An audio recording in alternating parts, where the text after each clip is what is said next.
ஓம் முருகா போற்றி, கந்தா போற்றி, கடம்பா போற்றி, கதிர்வேலா போற்றி, அறுபடை வீடு கொண்ட முருகப்பெருமானே போற்றி போற்றி. வெற்றிவேல் முருகனுக்கு அரோகரா. என் செல்ல குழந்தையே, இதோ உன் திருச்செந்தூர் முருகன் கால்கடுக்க நிற்கிறேன். நான் சொல்வதை கேட்பாயா? என்னை அழைப்பாயா? ஆம் செல்லமே, என்னை அழைத்த பிறகு உன் விருப்பங்கள் எல்லாம் நிச்சயமாக ஒவ்வொன்றாக நிறைவேறத் தொடங்கிவிடும். இந்த நல்லதொரு காலை பொழுதில் உனக்காக உன் முருகப்பெருமான் உன் வீடு தேடி வந்திருக்கிறேன். உனக்கு கொடுத்த வாக்கையும் நிறைவேற்றி விடுவேன், கவலைப்படாதே. உனக்கு சோதனையாக தெரிகிற இந்த காலத்தை மனதில் வைத்துக்கொண்டு வாழ்க்கையின் மீது சலிப்பும் வெறுப்பும் காட்டக்கூடாது. கஷ்டமான நிலை வரும்போது தாங்க முடியாவிட்டால் வாழ்க்கையில் இன்றோ அல்லது சில காலம் முன்போ நீ ரசித்த சின்ன சின்ன நல்லதொரு நிகழ்வுகளை நினைத்து பார்த்து அதிலிருந்து மகிழ்ச்சியை பெற்றுக்கொள். புரிகிறதா? இன்று இருக்கும் நீ சங்கடத்தில் இருந்து விடுபடுவதற்கு என்ன தெரியுமா? உனக்கு நிறைய சின்ன சின்ன விஷயங்கள், நல்லதொரு விஷயங்கள் நடந்திருக்கும். அதை நினைவில் கொண்டு வந்து அந்த மகிழ்ச்சிகரமான நிகழ்வுகளை மனதில் நினைத்து இப்பொழுது இருக்கும் இந்த கஷ்டமான சூழ்நிலையை சற்று மறந்துவிடு. அப்படி நான் சொல்லும் பட்சத்தை நீ அதை நினைவு கூர்ந்து மகிழ்ந்து ஆனால் நிச்சயம் அது உனக்கு ஒரு புத்துணர்ச்சியை தரும். உன் வாழ்க்கையில் நீ எங்கும் எதையும் தேடி செல்ல வேண்டாம். அதைத்தானே உனக்கான அனைத்தும் நிறைந்த விஷயங்களாகத்தான இந்த முருகப்பெருமான் நான் உன்னோடு இருக்கிறேன். மற்றவர்களை நம்பி வாழ்வது சுயமரியாதை இல்லை என்று நினைக்கும் பட்சத்தில் என் செல்லப்பிள்ளை என்னிடம் மட்டும் எப்படி உரிமையாக கேட்பதை பார்த்து ஆனந்தம் கொள்கிறேன். ஏனென்றால் என் பிள்ளைக்கு என்ன தேவை என்பதை நான் பார்த்து அள்ளி அள்ளி கொடுத்து வாழ வைப்பேன். முருகா, எனக்கு பிற பொருட்கள் மீது ஆசை இல்லை, கவனம் இல்லை. நான் உங்களை மட்டுமே எண்ணி எண்ணி வாழ வேண்டும் என்று நினைக்கிறாயே, அதற்காகத்தான் என் பிள்ளையை என் உயிராய் நான் தாங்குகிறேன்.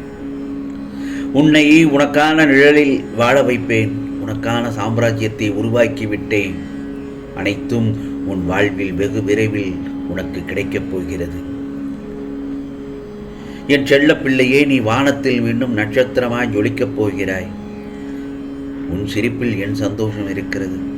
உனக்கான வானமாய் நான் உன்னிடத்திலும் உன் வாழ்க்கையிலும் நான் எங்கும் உன்னை சூழ்ந்து இருப்பேன்.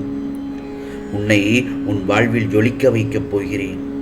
நீதான் என்னுடைய உயிர். உன் அன்பில்தான் என் நிம்மதியும் இருக்கிறது. உன்னை என் கண்ணாய் உயிராய் நான் காப்பேன். நான் உன்னை விட்டு எப்படி போவேன்? நான் ஒருபோதும் என்னை விட்டு போகும்படி நான் சொல்லுவதும் இல்லை. நீ ஜெயமாக எல்லா செல்வ வளங்களையும் பெற்று சீரும் சிறப்புமாய் நல்ல மகிழ்ச்சியான பெயருடன் தான் உன்னை வாழ வைக்கப் போகிறேன். வாழ்க்கையில் சில விஷயங்கள் நடப்பது மர்மமாகவும் பொறுத்திற்கொண்டு உன் மனதில் இருப்பது ஒன்று, வெளியில் நடப்பது ஒன்று, உன் மனதில் நடப்பது ஒன்று என்று தெரிகிறதா? உன் பிடியிலிருந்து கையிலிருந்து நழுவது போல் உள்ளதா? உன்னை மீறி உன்னிடம் மாயை என்ற வலை உன்மேல் சிக்கி உள்ளது. அதனால் தான் இந்த மாதிரியான நிகழ்வுகள் நடந்து கொண்டிருக்கிறது. அதன் பிடியிலிருந்து மீள நீ மோதி அதிலிருந்து வெளிவர வேண்டும் என்று துடித்து கொண்டிருக்கிறாய். அதன் பொருட்டே உன்னில் எழும் இந்த போராட்டங்கள். உன் மனம் அதில் காயப்பட்டிருக்கலாம், ரணமாகி இருக்கலாம். சில சமயங்களில் சுய நினைவை இழந்தது போன்ற ஒரு உணர்வு. ஏனென்றால் மாயை ஆட்கொண்டு இருப்பது. ஒரு குருவை சரணடைந்தவர்களுக்கு மட்டுமே அது நம்மை சூழ்கின்றது என்பது நன்றாக தெரியும். அதனால்தான் நீ அதை இப்பொழுது உணர்ந்து கொள்கிறாய். உன் மனமோ நிம்மதியை தொலைக்கின்றது. கோபத்தை குறைத்து நிதானத்தை வளர்த்துக்கொள். கோபத்தை குறைத்து நிதானத்தை வளர்த்துக்கொள் என் செல்லமே. கோபம் நீ உனக்கு தரும் தண்டனை. உன் மனதிற்கு நீயே ஏற்படுத்தும் வழி. நான் ஒரு விஷயம் நடக்க வைக்கிறேன் என்றால் நிச்சயம் அதற்கு ஒரு காரணங்கள் இருக்கும். என்னில் நீ கொண்ட உண்மையான நம்பிக்கை நிச்சயமாக ஜெயிக்கும் என் செல்லமே, நிச்சயமாக ஜெயிக்கும். நீ வேண்டிக் கொள்வது அனைத்தும் என் காதில் கேட்டுக்கொண்டுதான் இருக்கிறது. முருகா முருகா என்று மனமுருக என்னை நீ அழைக்கும் பட்சத்தில் நான் உன்னிடம்தான் இருக்கிறேன் என்ற உணர்வு உனக்கு தோன்றவில்லையா? நான் சொல்லும் பட்சத்தில் நீ மனம் தளராமல் மறுபடியும் எழுந்து நில். தோல்விகளை சந்தித்தால் நீ வாழ்வில் தோல்வி அடைந்து விட்டாய் என்று நீ நினைப்பது தவறு. இறுதியில் நீயும் தான் ஜெயிக்கப் போகிறாய். எக்காரணம் கொண்டும் ஒவ்வொரு முயற்சியிலிருந்தும் விலக மட்டும் நினைத்து விடாதே. உனது எல்லா முயற்சிகளிலும் இந்த முருகப்பெருமான் நான் உன் கூடவே இருப்பேன். முடிந்ததை தேடு, தேடி போய் உதவி செய். நேரம் பொன் போன்றது, அதை தேவையற்ற விஷயங்களுக்காக செலவிட வேண்டாம். எப்போது எனக்கான நல்ல செய்தி வரும் என்று இப்போது வரை கேட்டுக்கொண்டிருந்தாய் அல்லவா? இது நாள் வரை உன்னை சுற்றி இருந்த இருளானது விலகிச் சென்று விட்டது. இனி மகிழ்ச்சி என்ற வெளிச்சம் மட்டுமே உன் வாழ்வில் இருக்கப் போகிறது. ஆம் செல்லமே, இந்த முருகப்பெருமானின் வாக்கு ஒரு நாளும் தவறியதில்லை. உனக்கானது நல்ல செய்தி காத்து கொண்டிருக்கிறது, மகிழ்ச்சியான செய்தி. ஆம், அதை பெற்றுக்கொள்ள தயாராக இரு. கவலை கொள்ளாமல் எதிலும் நிதானமாக நம்பிக்கையோடு உனது வேலைகளை செய்து கொண்டே இரு.